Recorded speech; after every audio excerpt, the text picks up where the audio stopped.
When we look at the composite area of a figure, for example, this one, our first objective, remember, is to break it down into pieces that we can work with, because what we're ultimately going to be doing is adding those pieces together.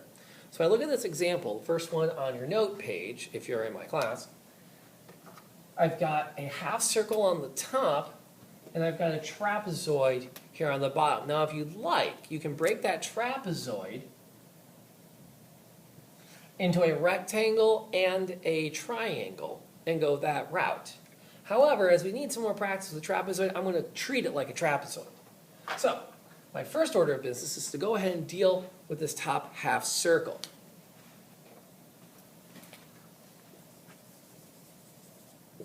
That area there. Now, the area of a circle we know is pi r squared.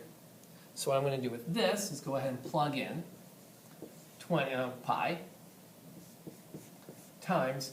Now, here's where you want to be careful. What's the radius in this case? Specifically, when I look at this, the diameter is 20, which means the radius is 10.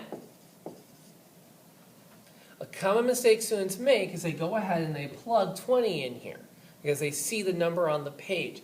Always find out what that radius is before you go too far into the problem. So now I'll put in my 10 and I'll square it. And that's going to give me an answer then of 100 pi millimeters squared. If I want to turn that into an actual specific decimal, I can then turn that into 314 millimeters squared. That's 3.14 times 100. Now, you also want to be careful because this shape is a half circle, not a full. So I'm going to take my 314 divided by 2. That's going to give me 157.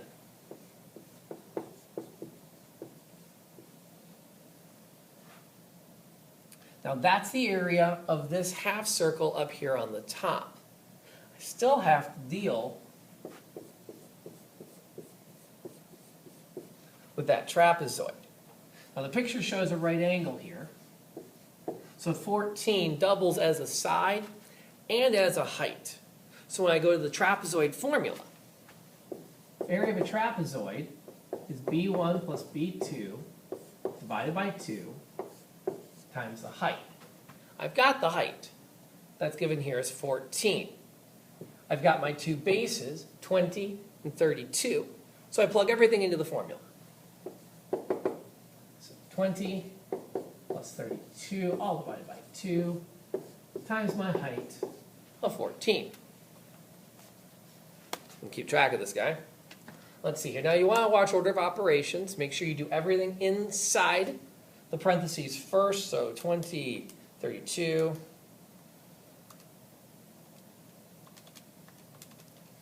Divided by 2 gives me 26. Times 14. That gives me 364 square millimeters. My last step is to bring all of my areas together.